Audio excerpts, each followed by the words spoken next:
a look at a patch of yerba santa. Smells really good.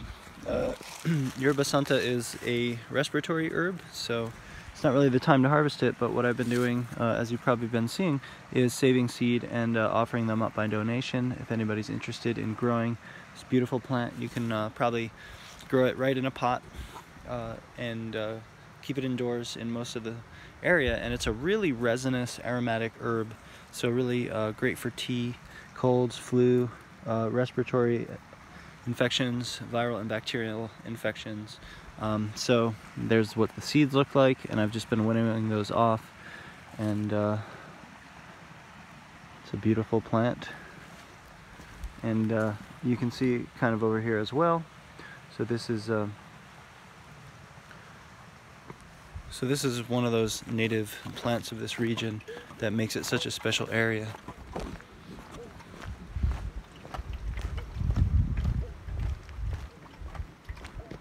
So actually, we're really lucky because it rained yesterday.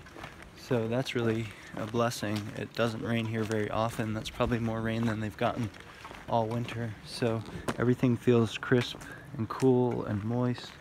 There's actually water here. So also on the hunt for some mushrooms. This oak tree, beautiful oaks. This is a campsite here. And what I see over here is one of my favorite plants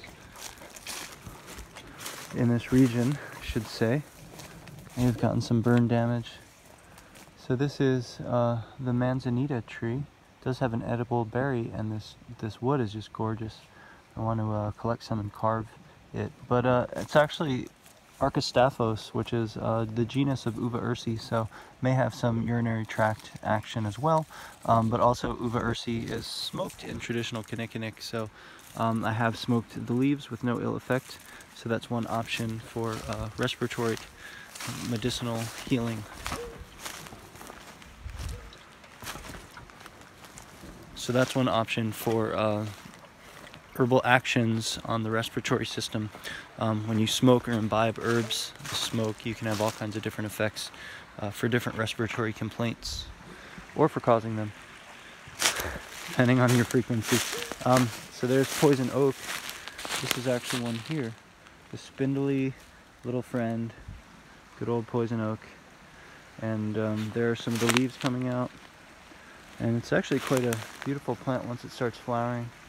So it looks similar to poison ivy, cashew family.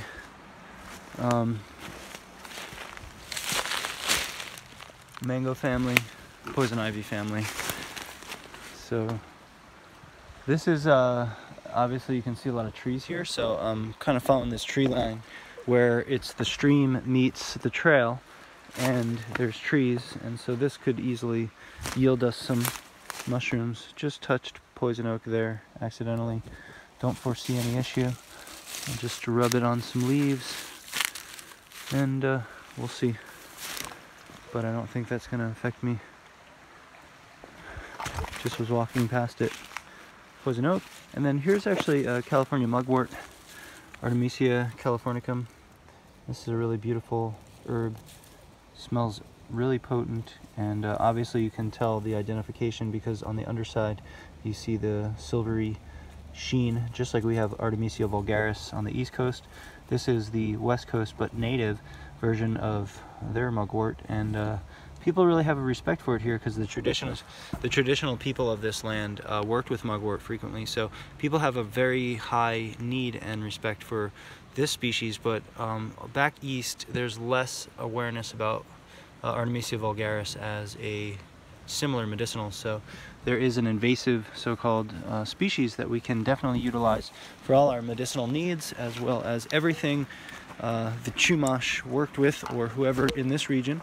All the traditional uses of mugwort sort of in the Southern California region, we can extrapolate from that those are common applications, and indeed often they are, for Artemisia vulgaris.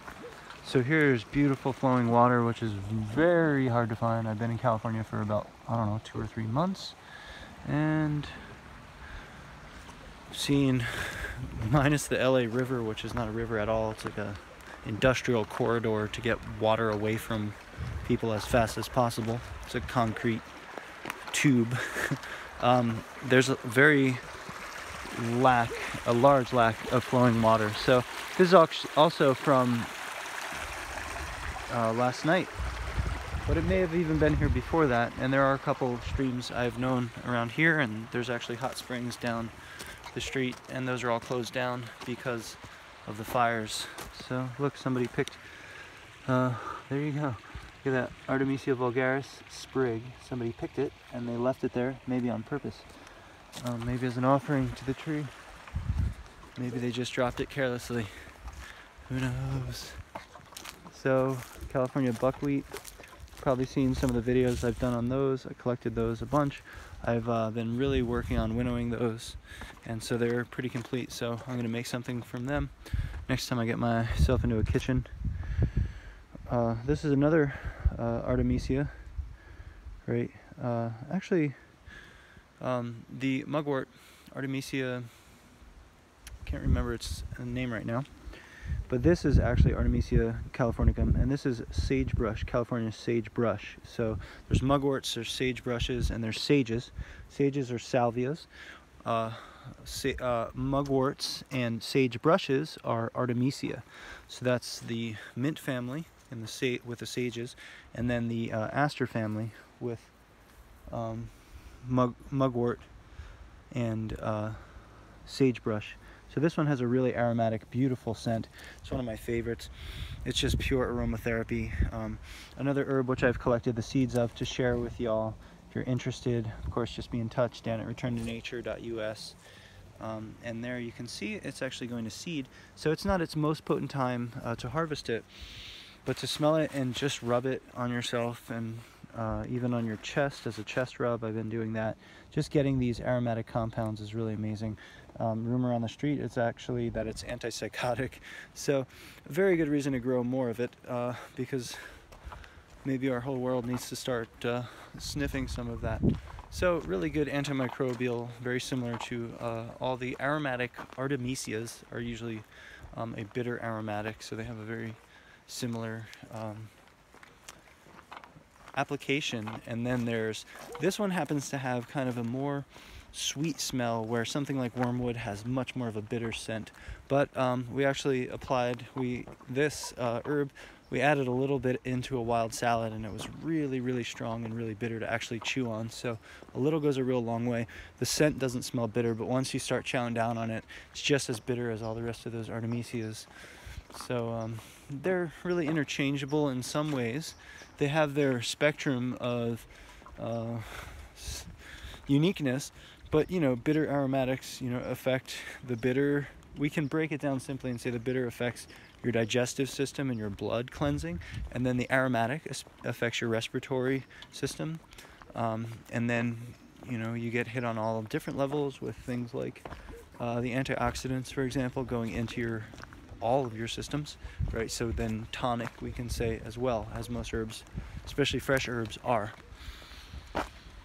So we're coming up to another campsite here. I'm just looking for mushrooms a lot on these oak trees, things like that.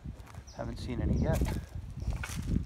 Birds are getting freaked out. I don't even know if this place is really closed right now. Kind of came in through a different way. Actually, it is closed down. So I parked somewhere else. Here's a great herb, chickweed, Stellaria media, the same one we have all over North America and almost in the world. There is one herb that looks very similar. It's called scarlet pimpernel. That one has a square stem, this has a round stem. Chickweed is white flowers, scarlet pimpernel is red flowers. This is a cooling, soothing, slightly mucilaginous diuretic. So that affects the waters of your body, if you consider that. So your urinary tract, really good for kind of bulk fiber. So you get that in your system. Everything you know about fiber, chickweed is a superstar at it. Then it's soothing, so it's cooling. So whatever issues would arise from a hot nature or a hot constitution. So think about all kinds of different ways to apply that, like stress, anger, but also cirrhosis, also profuse sweating, also smell, right?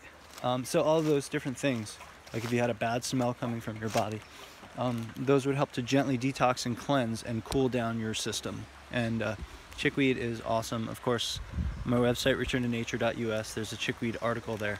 So go check that out. If you're interested to learn more about chickweed, let me see if I can get across this. Yeah, this looks pretty easy from here.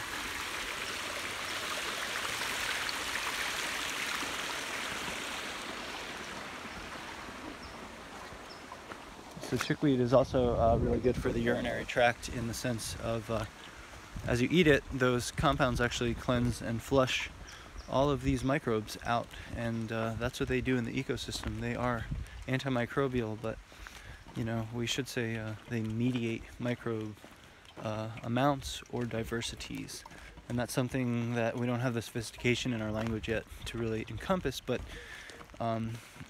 you know, things are called anti-parasitic, antimicrobial, and a antibiotic is different than an antimicrobial in the sense, in what sense? And really we use those kind of interchangeably, but what we need to understand is that herbs such as garlic, right? If you crush garlic and wait 20 minutes and let it oxidize, it produces this compound known as allicin, A-L-L-I-C-I-N, and then actually it has an antibiotic-like compound. Now, is that just as effective, or does it choose and does it mediate? That's a really important question. Maybe something in biology. The sophistication of biology is such that it might be able to mediate which bacteria to kill, which viruses to kill, in a more sophisticated way than an antibiotic. These studies may have never even been done. Who knows if they have? If you know, let us know. So here's some more chickweed, I believe. So I'm just checking that square stem. Yeah, so this is a nice thing because it's basically chickweed sprouts. You can eat the whole thing. Especially great because it's wet. So that just feels so nourishing. And basically the idea is, now I've just had 5 little bites of plain chickweed. Imagine that what I just did was bought probably $1,000 worth of health food supplements. But the benefit is that this stuff is super bioavailable. So I'm getting selenium, magnesium, phosphorus, potassium, B vitamins. The bacteria are eating it. They're helping to synthesize more vitamins because these have what's called prebiotics. Prebiotics are fiber, insoluble fiber, right? So prebiotic means feeds probiotic. I can't stop now. Yum, yum, yum. It's so good when it's wet. So when you have a plant which has prebiotics in it, those go into your digestive tract, and similar to throwing brown in compost, straw, etc. in compost, wow, one more, then you'd have these fibers in there which help the bacteria to actually grow and proliferate because that's what they eat. So all of the probiotics feed on prebiotics, and then they synthesize secondary metabolites, and those secondary metabolites happen to be vitamins, minerals, and neurotransmitters. And this is pretty much what's just been discovered, especially the neurotransmitter part, in the last couple of years, and that's going to totally change the world because you are what you eat in the fundamental way of you're feeding your gut bacteria, and then as a result you are receiving benefit from them. There you go, another look at poison oak, but this is a really pretty one. Nice red colors. Beautiful to look at. Not poisonous unless you touch it. But even then, kind of like allergic and reactive.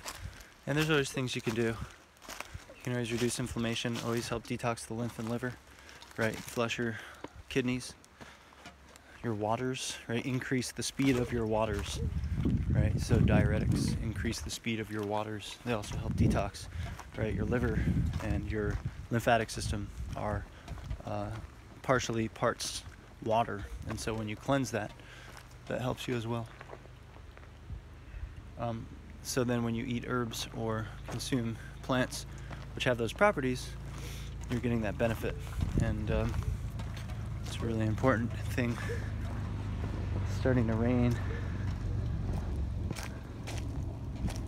It's beautiful.